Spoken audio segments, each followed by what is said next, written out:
No, don't do anything until I tell you to. I'll chat you. Okay. Oh, well, that would explain a lot, though. You can go ahead and share your slides. Okay. And you can go on mute and maybe turn your camera off until I chat you if you want, once you share. Just text me.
We're good, Ren?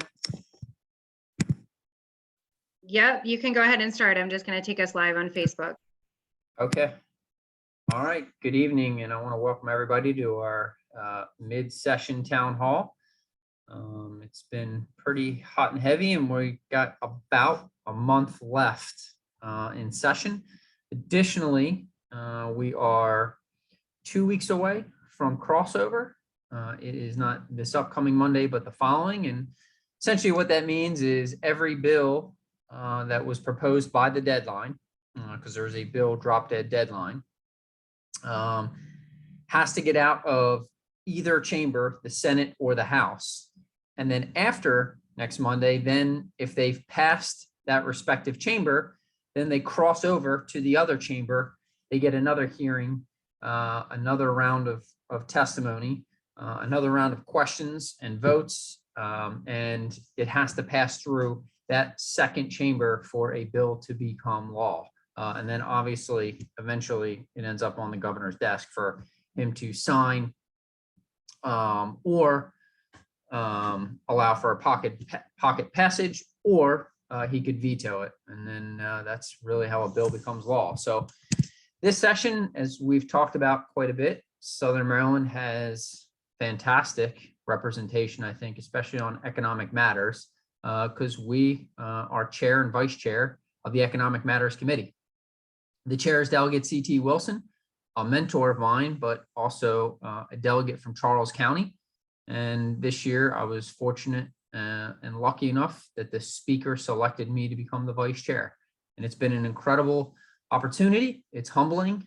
And I have been all consumed with the bills that have come into my committee, to the point where, you kind of forget about your own legislation because you are working on the nitty gritty details on each and every bill that is proposed in this committee.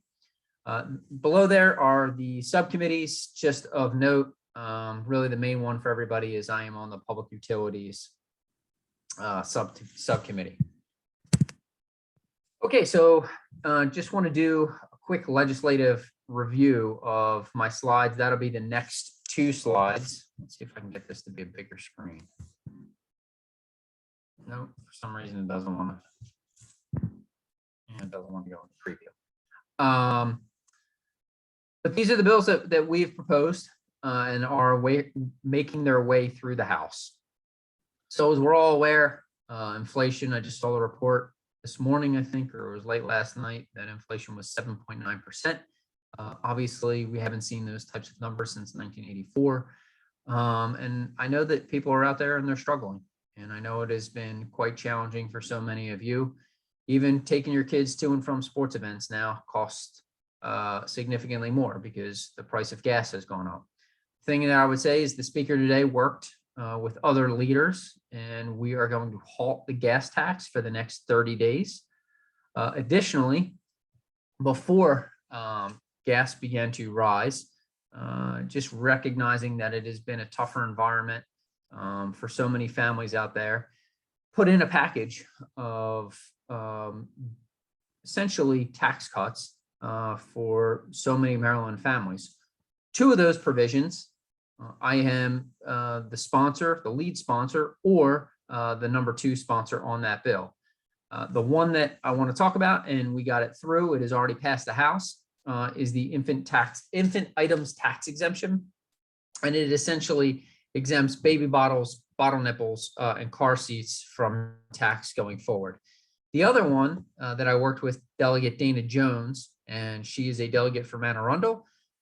We have a great working relationship, and she is in a competitive district as well, and somebody who has, she's probably very close to me on the political spectrum.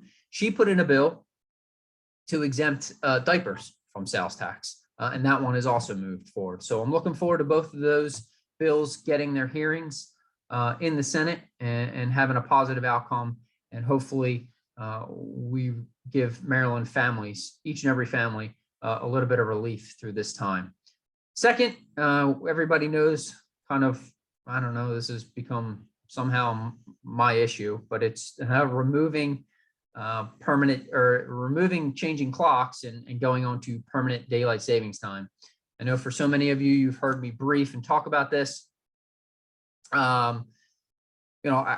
When we change clocks, and we're going to do it Sunday, for the following week, not just on the week that we spring forward, but also the week that we fall back, heart attacks, car accidents, strokes, all go up.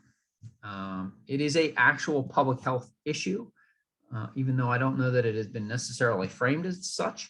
And then really the choice between daylight savings time and permanent standard time was decided by you. I'm frankly agnostic. However, I would say it's like 4 in 5 people prefer daylight savings time for the extra hour in the evening. But the data also supports that. So the totality of accidents is actually lower if you go to permanent daylight savings time. Sure, there is a slight increase in the morning, but the afternoon accidents significantly decrease. And it's proven to be beneficial for small businesses because people will stay out later and shop. It's beneficial for a healthier society because people will get off work and then will go for a run, or they feel like there's still time to get a workout in at the gym. And additionally, there are numerous studies that look at crime, and crime does fall under permanent daylight savings time. And so that's how we chose to go with that option. Next, we have just the PSC, which is the Public Service Commission. They are the ones who oversee our utility rates and how that is set. And so what the Public Service Commission essentially does is every utility, when they go in and they have to file for an increase, they have to justify each and every part of that filing. And whether it's the price of the commodity or the utility is doing some sort of an upgrade, if they're going to incorporate that into the rate, that needs to be factored. And the PSC justifies and makes each and every rate be just and reasonable so that you at home aren't paying unreasonable utility rates. What we did 2 years ago was, instead of utilities coming in front of the commission each and every year, we now said, okay, you can do this in a 3-month increment, but it is a little bit more strategic and there's long-term planning involved. And so all we're trying to do here is to give the PSC a little bit more time to go through those multi-year plans. And so that way they can fine comb each utility's proposal and make sure that the rates that you pay for your utility are reasonable. Last on this slide is the Higher Education St. Mary's College of Maryland cost of living adjustment. And so every other public institution in our state gets 100% COLA, which is the cost of living adjustment. And their staff all automatically get that. And for whatever reason, St. Mary's College only gets 50% of the COLA. adjustment. And so what we try to do here is put St. Mary's on the same footing as all the other public universities, but also to value the people in our community and make sure that they are treated with dignity for the work that they're doing, and they deserve that. I often hear about affordable housing. St. Mary's County is not cheap to live in, and it's tough. And so these are people who are working day in and day out, and they still have a mortgage to pay, and so they should be given the same cost of living adjustment as the rest of the state. Okay, couple bills that we are still working very closely with. The first is the military expansion and development grant program, or excuse me, it's not a grant program, it is a bonding program. And essentially it provides an avenue for military installations to apply for state funds to further their mission off post. So I could give you a couple examples of this. Eventually, Pax River has a goal of making gate 1 gate 2, like flipping it. So gate 2 would become the main gate, and that would involve a pretty large infrastructure project surrounding that. We could go after this type of money to help expand the roads or help put some sort of infrastructure in place to make that easier. It could also go to things like the new YMCA, which the commissioners approved, or it could go to things that would benefit our community, like putting a sensitive compartmentalized facility outside, maybe up by the airport. And that could be a place that attracts more DoD work off post and just builds the local economy. So that was the impetus behind it. We are not the first state to do this. Actually, Massachusetts has it. That is where I got the original language. What we're trying to do now is we brought it in at $177 million, and it literally mirrored Massachusetts. We're going to try to scale that down into a pilot, maybe try to do 3 years, 25 million, something in that range.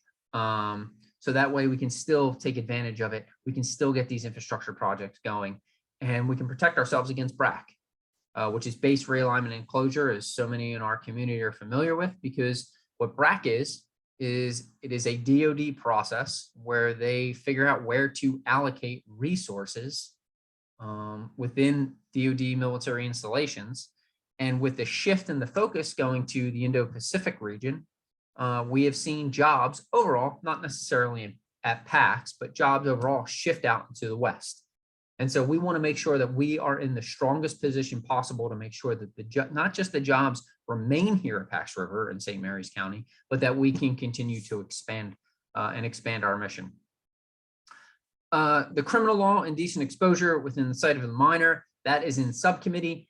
Today, there was quite a bit of dialogue surrounding it, but all the bill does is if an adult exposes him or herself to a minor, it increases the penalties for those who expose themselves to minors up to 5 years in prison. Next, we have enhanced uninsured motorist coverage, and it makes it an opt-out program. So it's really enhanced underinsured motorist coverage, even though it falls underneath the uninsured motorist coverage policy. So it's kind of weird that U doesn't really mean what the word actually stands for. So it's kind of tricky in that regard. But what it allows you to do is stack coverage. And the best thing I can do is give you an example. If driver A, let's say both drivers have $30,000 in insurance, which is the minimum in Maryland, and driver A hits driver B. Actually, I'll make it easier. Brian hits Hunter. I'll give you that example. Hunter is my staffer. I'm sure he would be very quick to file this claim against me. And so Hunter, let's say that there is a total of $50,000 in damage. Hunter has $30,000 of insurance coverage. Brian has $30,000 in insurance coverage. The way most people think that this works is that since Hunter has 30 and Brian has 30 and there's $50,000 in damages, that they're covered. Unless you have EUIM, that's actually not true. You have to opt into the program. And to opt into the program, you have to know to affirmatively ask for it. And most people don't know that they have to ask for this type of coverage. On a $30,000 policy, it's probably about $1.80 a month if you choose to get it. But that does allow you to combine another auto insurance policy's limits if you are in an accident. So in the situation I gave you, Hunter has $30,000 and there's $50,000 of damage. If he does not have EUIM, then he actually gets a bill for $20,000, the additional damage. If he did have EUIM, then he is fortunate enough to combine the policies and he would have $60,000 in coverage. And then he has to pay the difference if there's anything that remains. So if it were $70,000 in damage, then instead of being stuck in the example I gave with a $40,000 bill, he would only then have a $10,000 bill.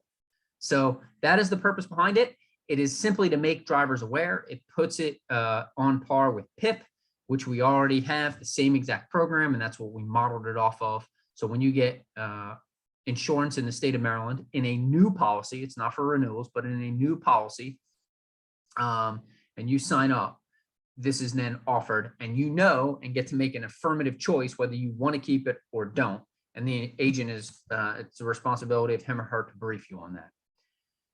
And then lastly, we have my ever-burning issue, and it mandates that State Highway appropriates the funding for 5 and Great Mills.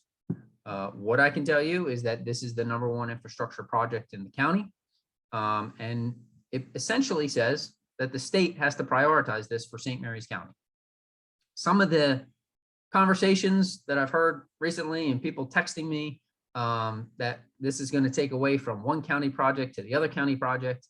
I don't know where anybody is getting that. A, the bill doesn't say that, but B, when the commissioner, the way the process works is every year State Highway goes to all 24 jurisdictions, and all the jurisdictions in their what's called a CTP, it's basically their capital transit projects.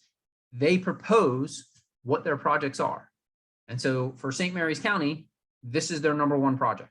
This is what they've said. And so obviously it is very personal to me, and this is the issue that I care deeply about, but it's also something that the county has said is their most important infrastructure project. So if that's the most important project, we should fund that first. And that's essentially what this bill would do. It sets aside appropriations within State Highway's budget to make sure that we get the necessary funding for this infrastructure project. Additionally, again, going back to BRAC, which is base realignment and closure, this is the #1 issue that the base gets dinged on. So why wouldn't we want to fix that first? This is extraordinarily important to our area and really all of Maryland. And it's about, so last year, well, 2 years ago, we finalized the plan. And then State Highway, along with the county commissioners, applied for a build grant, which is a federal grant. And, obviously I supported that because anything to get that funding would be fantastic. The issue is that a build grant is a federal grant. 5 and Great Mills, as so many of you know, it's an intersection between 2 state roads. So why wouldn't the state fund its own intersection? State Highway, they should prioritize that. So we went out, we got the right of way, the funding for the right of way. And what the right of way process is, it is a process where State Highway comes down, they make a whole bunch of assessments.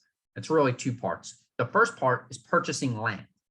And we got on 1.7 million and then 3 million the following year to do this. And what State Highway has decided to do is go to the property owners and tell them to make an offer to State Highway. And that is not how the process works. The process should work that State Highway, knowing that they have the funding, they should figure out what is reasonable, just and reasonable compensation for that property.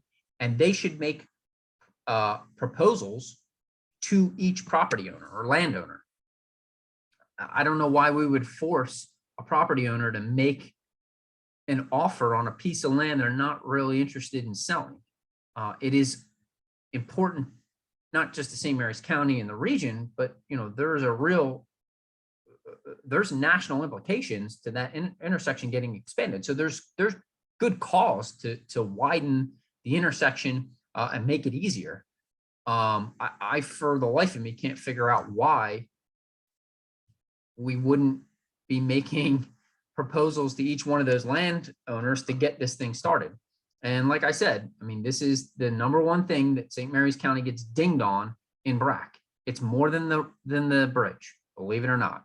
And for roughly, it's slightly less, but roughly the same amount of travelers. It's about, I don't know, probably 16% less in travelers. It is 1/30 the cost. And so this would allocate the remaining $25 million out of the state highway budget to get that intersection done. It would start in 2024 and complete by 2025. And for an infrastructure project to go from 0 to 100, this is, and I have found this out, dedicating every day of my elected life to as fast as it can go. And so it could go slightly faster if, you know, they would have just funded it last year. But, you know, relatively speaking, it should take about 6 years to get something from nothing to complete if all cylinders are firing. And so that's all it does is prioritize the infrastructure project that, quite frankly, you at home deserve. Okay, so the bond initiatives that we have put in this year, we are being extraordinarily aggressive for resources and bringing funding back home to St. Mary's, which we've done each and every year. The first is expanding the Farming for Hunger's mission in Southern Maryland and combining it down there with the college, St. Mary's College, as well as Historic St. Mary's. If you aren't familiar with Farming for Hunger, it is an incredible program that Bernie Fowler, who's the son of the legendary Bernie Fowler, is running. He works with the Department of Corrections. They have a farm there. They donate their meals to the to the food bank, but he also brings in actually incarcerated individuals with violent criminal backgrounds and gives them a job. And then they work not just on the farm, but they run programs, team building programs for the community. And it's a chance to really interact with those prisoners and to see them as human. And it builds stronger bonds so that we actually can learn a little bit more about other people's struggles. I've gone through the program, I think 3 times. I've been out there 5 or 6. It's just, if you ever have the opportunity to go, you should. It's one of the most life-changing, incredible experiences you'll ever have. St. Mary's Caring. So we are going to help St. Mary's Caring each and every day feeds at any one given meal, 60, 65 people. And it's the only soup kitchen in Southern Maryland. And they are looking for new space to increase their seat capacity and their operations. And we, have a theme, as I told you at the beginning of the session, to really, focus on food insecurity. And so that is where we are going to try to put our initiatives and our money into. And this expands that opportunity. Long term, what we would like to do is kind of have a force multiplier and combined effects is try to work with food bank and combine operations. That way things are easier for everybody, not just on the volunteer side, but also from the community side. They know where they can go. It'd be a one-stop shop. And hopefully if Farming for Hunger gets going, they can bring their food right over to the food bank. The food bank can then work with St. Mary's Caring and we can get more people fed. But I know it is an amazing organization and they are worthy of our investment. The St. Mary's County Mobile Library, pretty cool. Michael Blackwell is essentially, they got themselves a little van and they are going around the county. They will go around the county and they will provide things like Wi-Fi. They'll have workstations there so people can apply for jobs. And they're also going to have programming capabilities. It's just a way to grant a little bit more access to our library. I encourage everybody to use the library in the county. I can't say enough great things about the staff there, all their hard work and everything that they're doing. St. James Public Comfort Station. So this is essentially tying in on a theme of tourism. If somebody is driving all the way down to St. Mary's County and they're going to go down to Point Lookout, we want to have a spot for them to come and quite frankly, stop and be able to use the restroom. I can think of no more popular business than St. James. And I know so many of us were looking forward to the reopening and getting our pizza back. It's just a pretty cool spot. And for there, this should attract more tourists to stop at that location, use the restroom as they continue on, but hopefully buy a pizza here or buy some sort of coffee on their way down. And then last, I know last year we did $500,000 for the Ridge Volunteer Fire Department. This year, we put in for another $50,000 for continued improvements further in the public safety down there. I just want to take a second and thank each and every one of the volunteers, not just at the Ridge Volunteer Fire Department, which I've been extraordinarily close with, over the last 3-4 years, Peanut Gadden, and everyone else down at that facility. It's really a lifetime of service down there. And many of those individuals have been doing this since they were 15 years old, showing up each and every day, chipping in, volunteering. And frankly, of all the volunteers, in our community, them and EMS, they risk their lives at any moment. And there's something to be said for that. And there was no hesitation to put that line in. So working hard on all of them, frankly, I am optimistic about that total amount. It's $700,000 that will come back to St. Mary's County. And like I said to you on the campaign trail and at the end of the debate, the problem with St. Mary's County is many times that they don't feel like they're getting their return on the dollar. And that is something that we have focused on each and every day in Annapolis. And this is the return on the dollar, for our taxes. And so they're all worthy initiatives. They're all St. Mary's County initiatives. And we're extremely excited about each and every one of these projects. I think that you guys will all see in the news, obviously, the constitutional amendments, plus it's going to be on a ballot. So I just kind of want to brief you before you get into the booth in November. So it won't be on the primary ballot, but it will be on the general ballot. And these are 2 constitutional questions. And they would become amendments to the Constitution that require voters of Maryland to ratify these proposals. The first is legalizing recreational cannabis, and then the second is reproductive rights. In some cases, I think it is best to leave it up to the voters. And so these will be choices that you have to make and tell me as your elected representative what direction we want to go. And so both of those will be on the ballot. Oddly enough, well, I've already voted in favor of the cannabis legislation. Tomorrow will be the reproductive rights bill. And so that will be on the floor probably tomorrow around noon. The delegate scholarship, hopefully everybody here can see the QR code. Please scan it.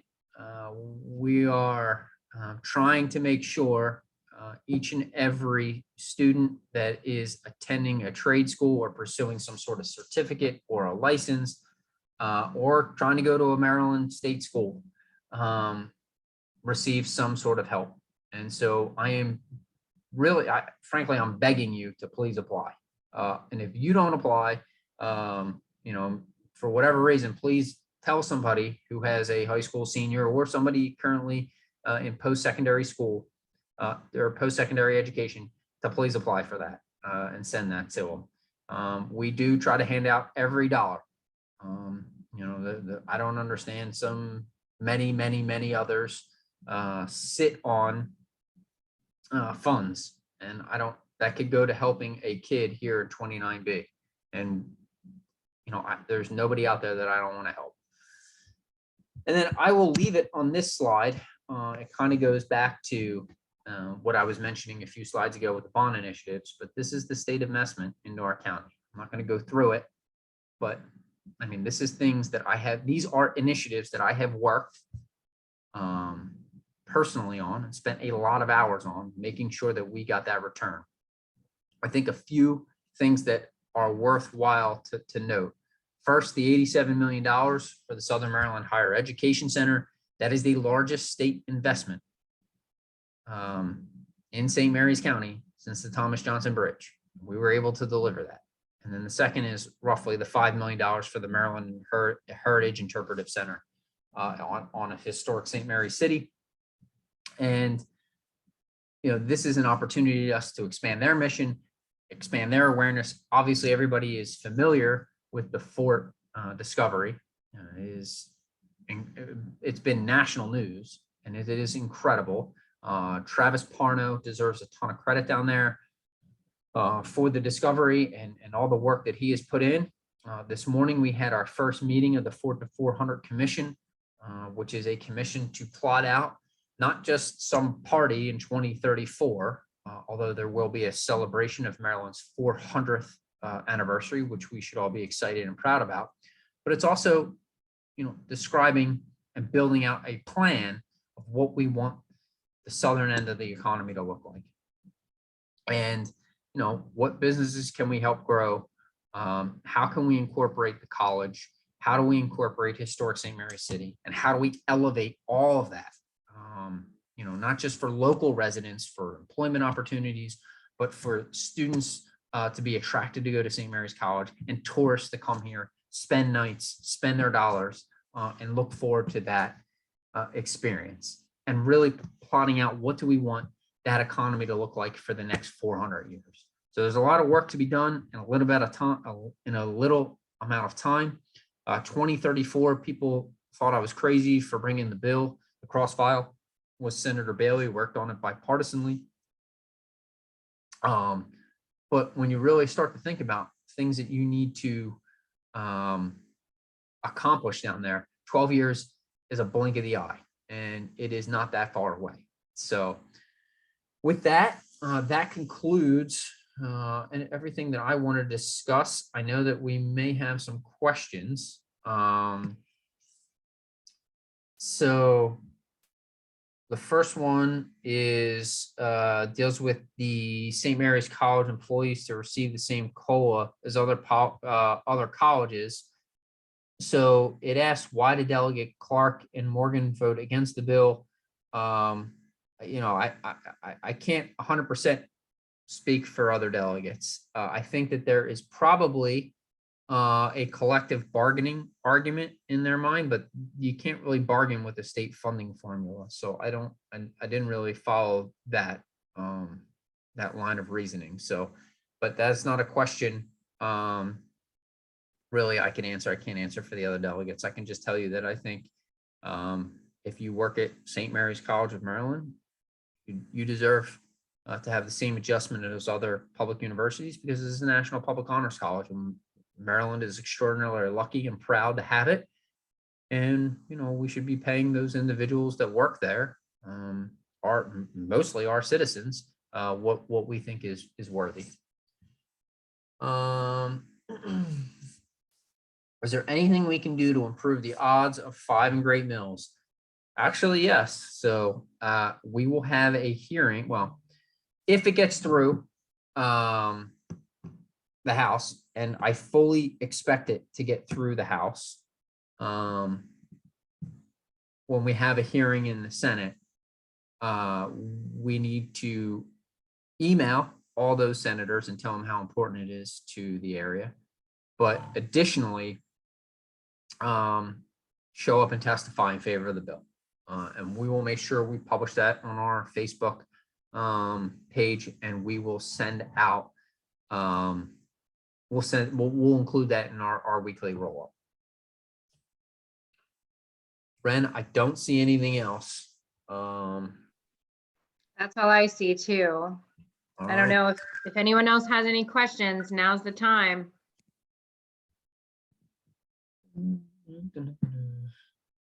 Yeah, I saw the present. I tried to present it. It won't work.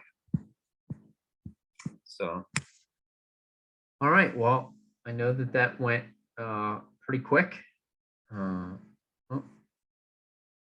So I don't see anything else. There's one more that just went in. Any chance? Oh, I see it. I see it. Any chance of tax relief for seniors? Actually, two people phone calls on this. So yeah, this is something that I support, and I fully recognize that the tax burden on our seniors, you know, it's hefty, and we want people to retire here in Maryland. You know, I think it is a question of what is the price tag and what are we willing to cut to make that happen. So, but it is something that I think that we could probably sit down, sharpen the pencil, and at least provide something for our seniors. So that way, you know, after they've worked their entire lives, you know, in their golden years, they want to spend it with their grandkids.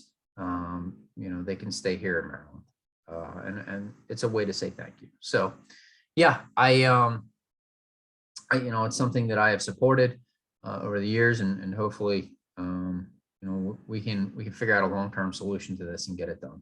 So, all right, seeing no other questions, I really appreciate everybody's time and joining us. Please don't hesitate to reach out. Obviously, you have seen right here is my email. It's the delegatecrosby@gmail.com or the brian.crosby@house.state.md.us. And just please don't ever hesitate to reach out if you have an issue. I know we helped over 100 people during the pandemic with unemployment. You know, we're constantly helping small businesses, whether it was to help them with PPP loans or try to navigate some government form. All of that is important, and we are here to assist you. So that is the crux of being a public representative. So don't ever hesitate or feel, you know, shy. Please, if you have any questions or additional questions you couldn't ask tonight or didn't think of, then don't wait to hit us up later. Thank you all so much, and I hope everybody has a good evening.